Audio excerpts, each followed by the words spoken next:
जय श्री राम, जय हनुमान, जय माता दी। श्रीमद् देवी भागवत पुराण की जय। भक्तजनों, आज शनिवार है और आज 14 दिसंबर 2024 का दिन है। तो आज आपने क्या शनिवार को क्या दान करना चाहिए?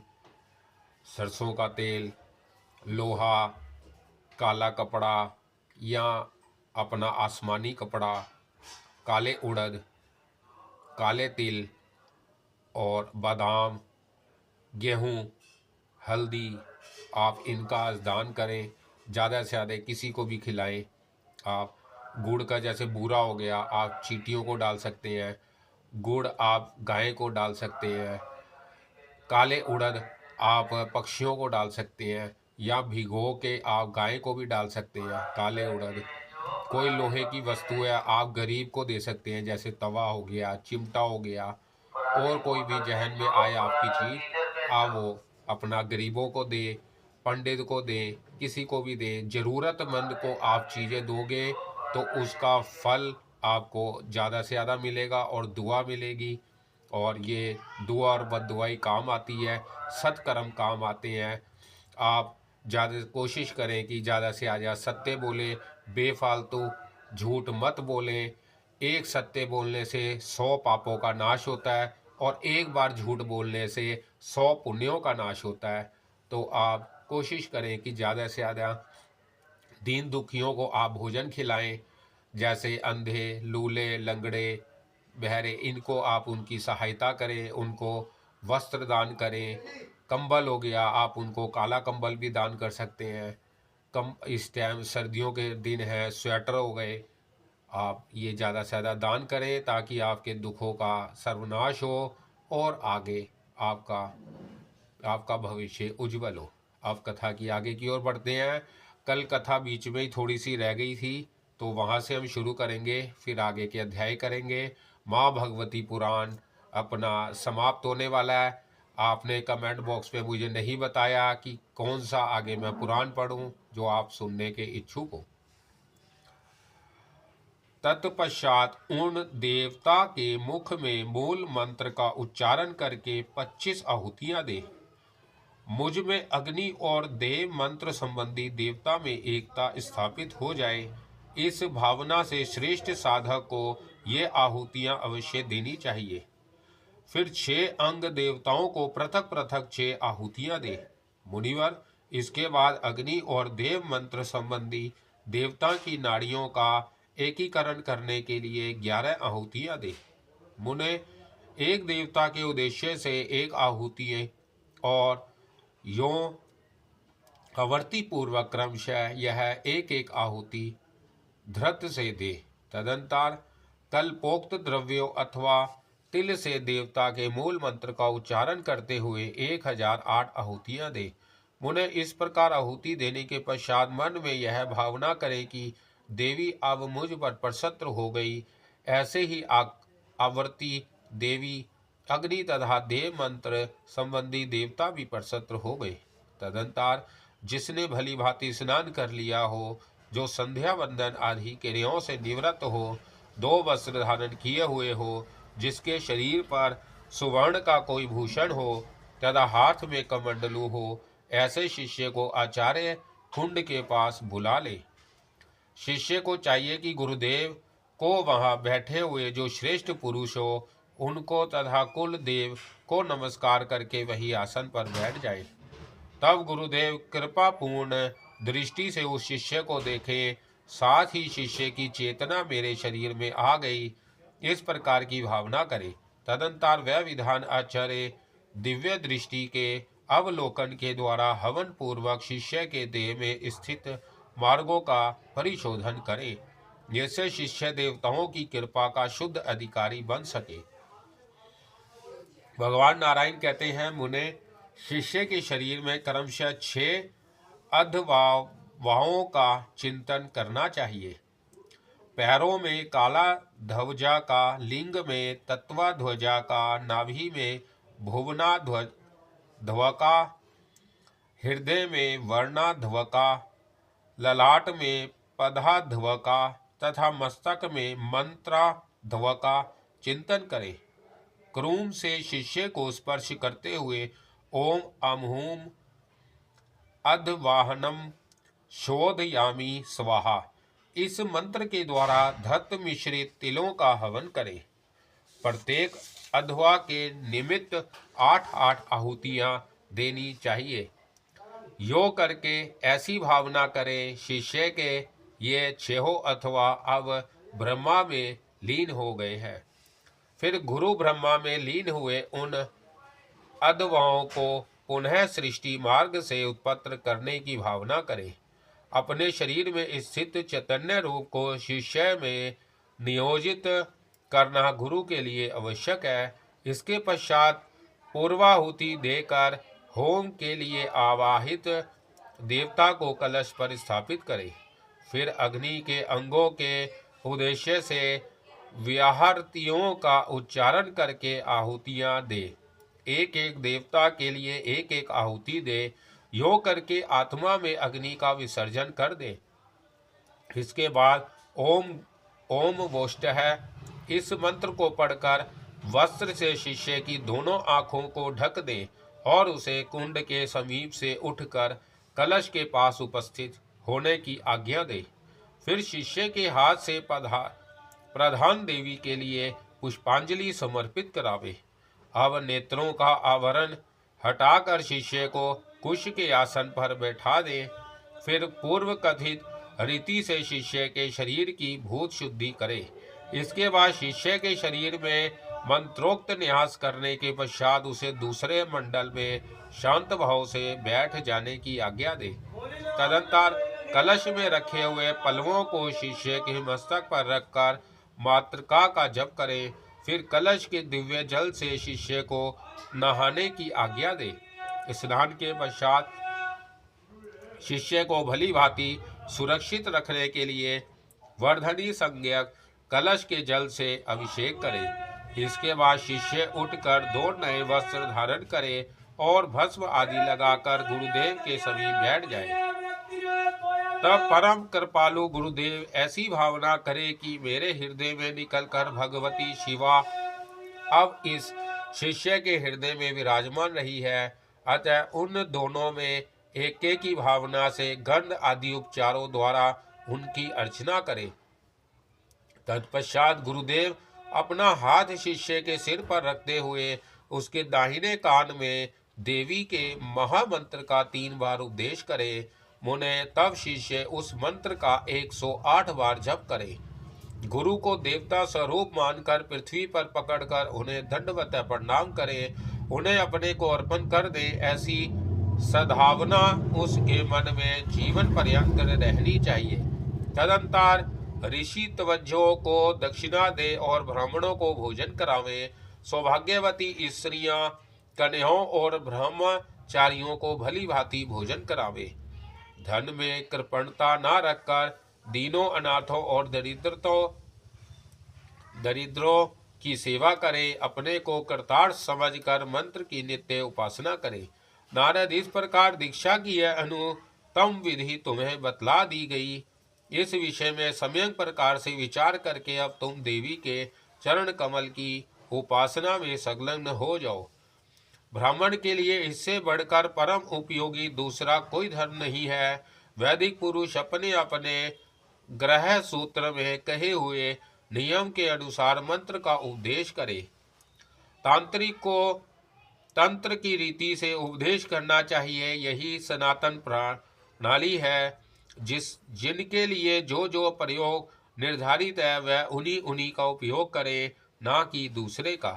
भगवान नारायण कहते हैं, नारद, तुमने जो पूछा था वह सब मैं बता चुका। अब तुम परम आदरणीय भगवती जगदम्बा के चरण कमल की नित्य उपासना करो। मैं जो इस निवृत्ति मार्ग पर पहुंचा हूँ, यह भी देवी की सतत आराधना का ही सतफल है। व्यास जी कहते हैं, राजन, इस प्रकार यह संपूर्ण श्रेष्ठ प्रसंग नारद जी से कहकर भगवान नारायण ने अपनी आंखें मूंद ली और वह भगवती के चरण कमल का ध्यान करने लगे।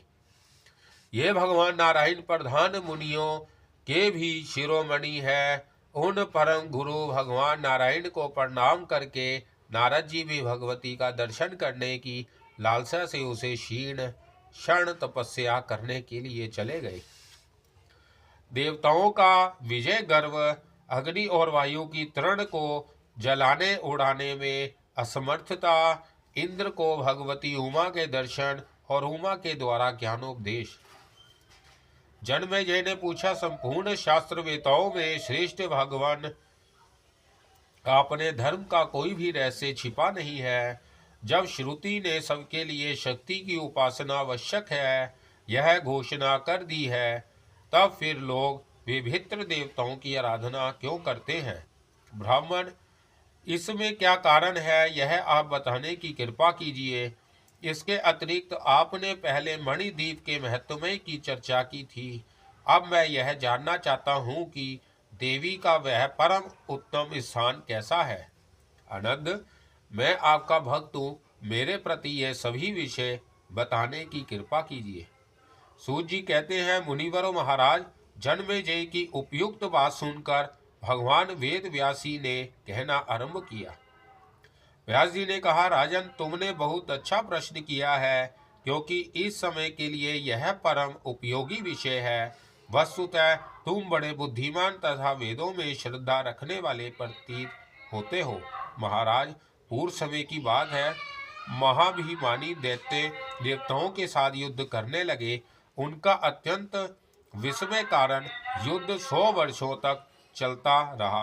राजन, विविध शास्त्रों का प्रहार तथा अनेक प्रकार की मायाओं का विचित्र प्रयोग किया जा रहा था। उस समय उन देवताओं और दैत्यों का यह युद्ध ऐसा जान पड़ता था मानो जगत के लिए प्रलय की ही घड़ी आ गई है। उस समय भगवती पराशक्ति की कृपा से देवताओं द्वारा संग्राम में दानवों की हार हो गई। वह भूलोक और स्वर्ग छोड़कर पाताल में चले गए। तब देवताओं के मन में अपार हर्ष हुआ। साथ ही वह मोह के कारण विजय पद में चूर होकर चारों ओर परस्पर अपने पराक्रम का बखान करने लगे। वह कहने लगे, अहो, हमारी विजय क्यों ना हो, क्योंकि हमारी महिमा सर्वोत्तम जो ठहरी।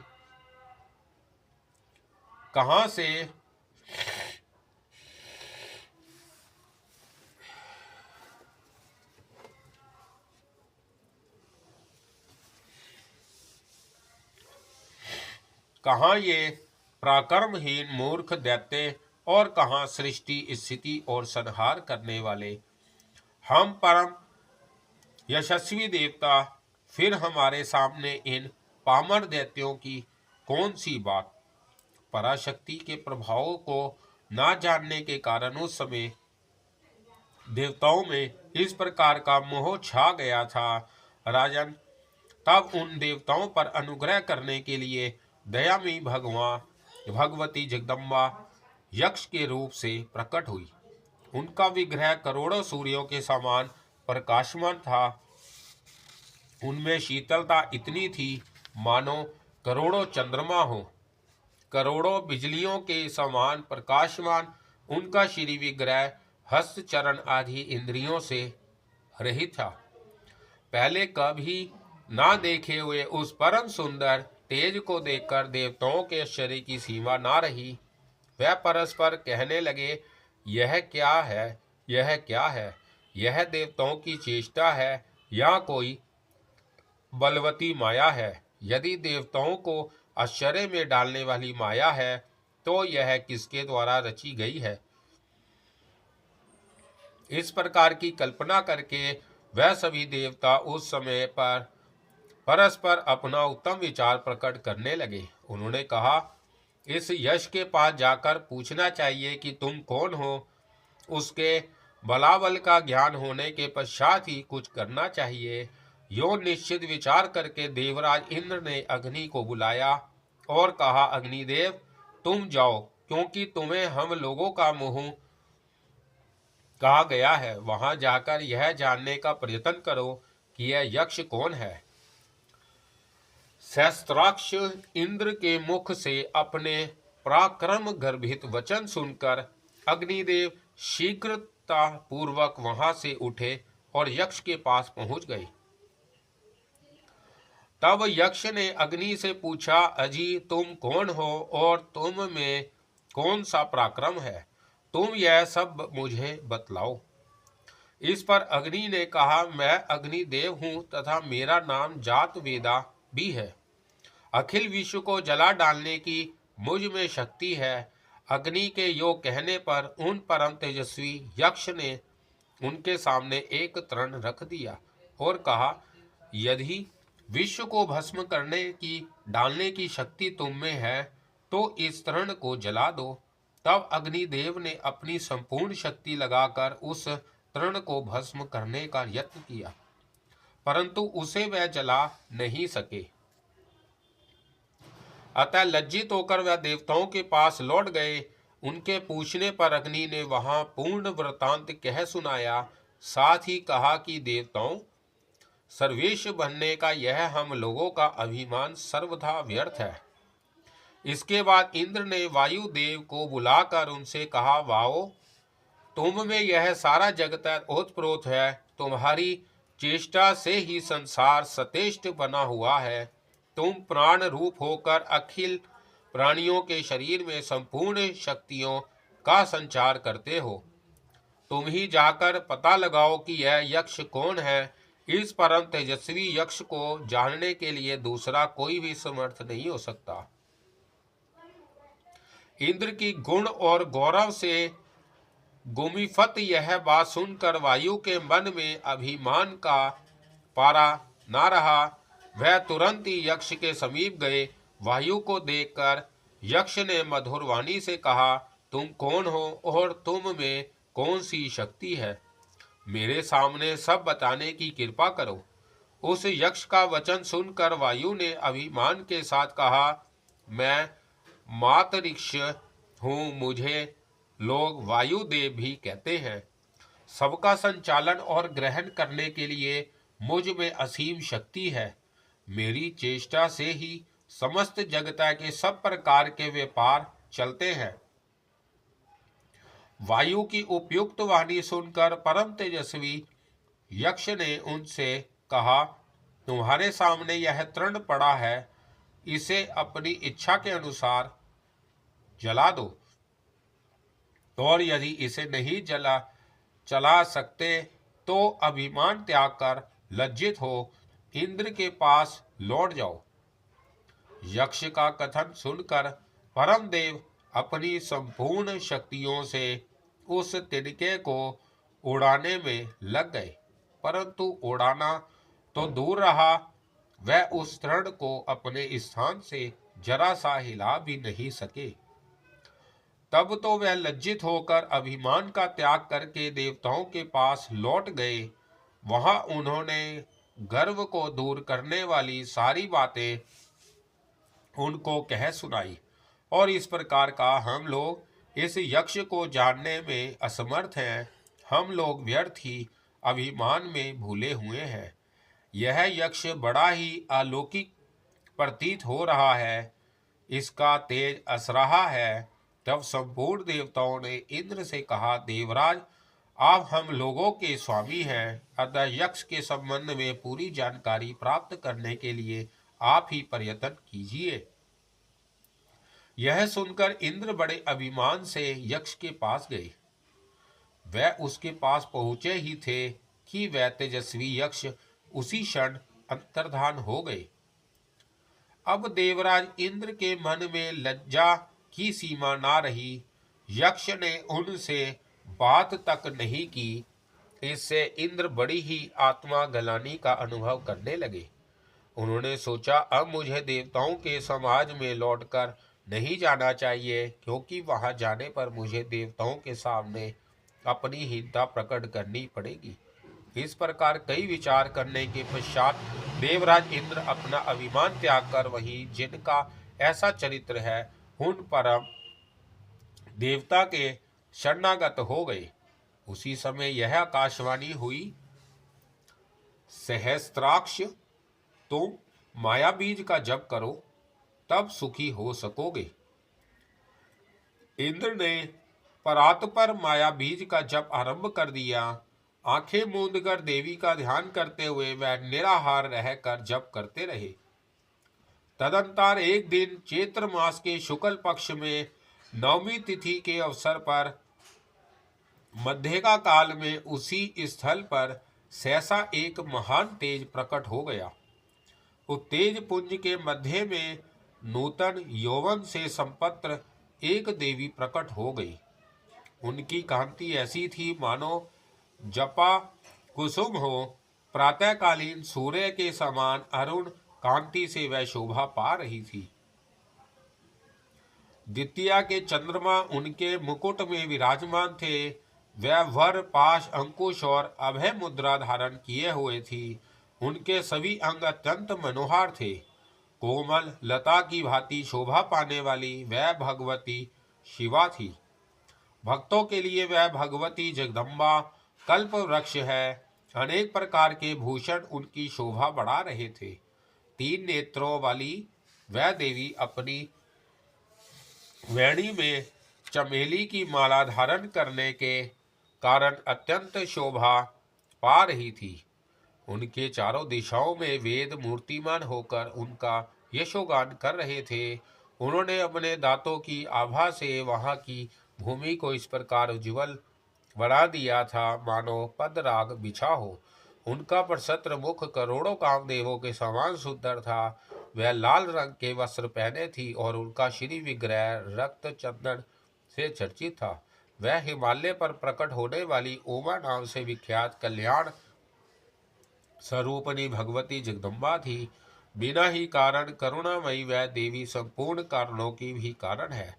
उनके दर्शन करते ही इंद्र का अंतकरण प्रेम से गदगद हो गया। उनकी आंखों से प्रेमाश्रु और शरीर में रोमांच हो आया। भगवती जगदीश्वरी के चरणों पर दंड की भांति पढ़कर उन्होंने प्रणाम किया। अनेक प्रकार के स्तोत्रों द्वारा भगवती की स्तुति की। इसके बाद भक्ति विनम्र चित्त से सिर झुकाए हुए उन्होंने प्रसन्नता पूर्वक देवी के प्रति कहा,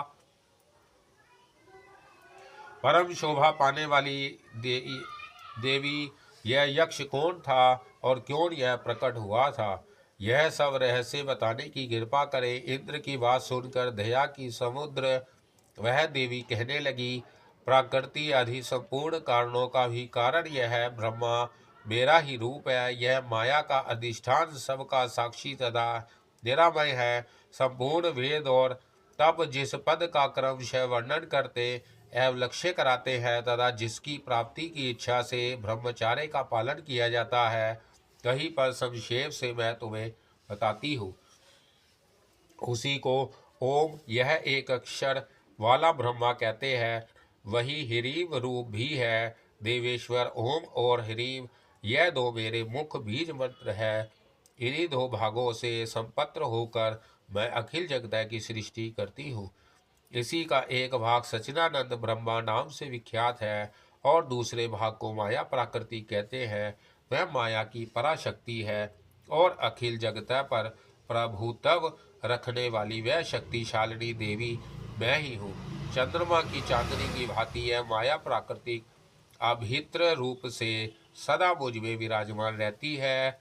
सुरोत्तम यह मेरी माया साम्यावस्थापिका का है। प्रलय काल में संपूर्ण जगत इसमें लीन हो जाता है और प्राणियों के कर्म परिपाक वश वही अव्यक्त स्वरूपणी माया पुनः व्यक्त रूप धारण कर लेती है। जो अंतर्मुखी है उसे माया या योग माया आदि नामों से व्यवहक्त करते हैं और जो भ्रमी मुखी माया है उसे तमस अविधा कहते हैं। तमो रूपनी उस भ्रमी बहिमूर्खी माया से ही इस प्राणी जगत की सृष्टि होती है। सुश्रेष्ठ सृष्टि के आदि में वही रजोगुण से विरासी है। ब्रह्मा विष्णु और महेश ये त्रिगुणात्मक कहे गए हैं। रजोगुण की अधिकता से ब्रह्मा, सत्व गुण अधिक होने से विष्णु और तमोगुण अधिक होने से रुद्र के नाम से प्रसिद्ध होते हैं। स्थूल देह वाले ब्रह्मा कहलाते हैं। सूक्ष्म शरीर वाले को विष्णु कहा गया है और कारण देहधारी रुद्र कहलाते हैं। और इन तीनों से परे एक चतुर्थ रूप धारण करने वाली मैं ही हूँ। जिसे साम्यावस्था कहते हैं, वह सर्वत अंतर्यामी रूप मेरा ही है। इसके ऊपर जो पर ब्रह्मा रूप है वह भी मेरा ही निराकार रूप है। निर्गुण और सद्गुण मेरे दो प्रकार के रूप कहे जाते हैं। माया रहित निर्गुण है और माया शक्ति युक्त सगुण है। वही मैं संपूर्ण जगत की सृष्टि करके उसके भीतर भली भांति प्रविष्ट हो निरंतर जीवों को कर्म और शास्त्र के अनुसार प्रेरणा करती रहती हो। ब्रह्मा विष्णु और कारणतमक रुद्र को मेरे द्वारा ही सृष्टि स्थिति और प्रलय करने के लिए प्रेरणा प्राप्त होती है। पवन मेरे भय से प्रवाहित होता है, मेरा भय मानकर सूर्य आकाश में गमन करता है। उसी प्रकार इंद्र अग्नि और यम मुझसे भयभीत रहकर ही अपने कर्तव्य का संपादन करते हैं, क्योंकि मैं सर्वोत्तम सर्वशक्तिमती हूँ। मेरी कृपा से ही तुम लोगों को सब प्रकार से विजय प्राप्त हुई है। तुम सभी काठ की पुतली के समान हो और मैं सबको नचाने वाली हूँ। मैं कभी तुम देवताओं की विजय कराती हूँ और कभी दैत्यों की। मैं स्वतंत्र हूँ, अपनी इच्छा के अनुसार यह सब करती रहती हूँ, परंतु उनके प्रारंभ पर मेरा ध्यान आवश्यक से रहता है। तुम लोग अभिमानवश मुझे सर्वात्मिका माया को शक्ति को भूल गए थे। तुम्हारी बुद्धि अहंकार से आवृत हो गई थी। दुस्तर माया की तुम पर गहरी छाप पड़ चुकी थी। अतः तुम पर अनुग्रह करने के लिए मेरा ही अनुपम तेज सहसा यक्ष रूप से प्रकट हुआ था। वस्तुतः वह मेरा ही रूप था। अब इसके बाद तुम लोग सब प्रकार से अपने अभिमान का परित्याग करके सच्चिदानंद स्वरूपनी मुझ देवी के ही शरणगत हो जाओ। व्यास जी कहते हैं, जन्मेजय इस प्रकार कहकर मूल प्राकृति ईश्वरी नाम से सुप्रसिद्ध भगवती महादेवी देवताओं के द्वारा भक्ति पूर्वक सुपूजित होकर उसी क्षण अंतर्धान हो गई। तदंतर संपूर्ण देवता अपने अभिमान का परित्याग करके भगवती जगदम्बा के सर्वोत्तम चरण कमलों की सब प्रकार से आराधना करने लगे।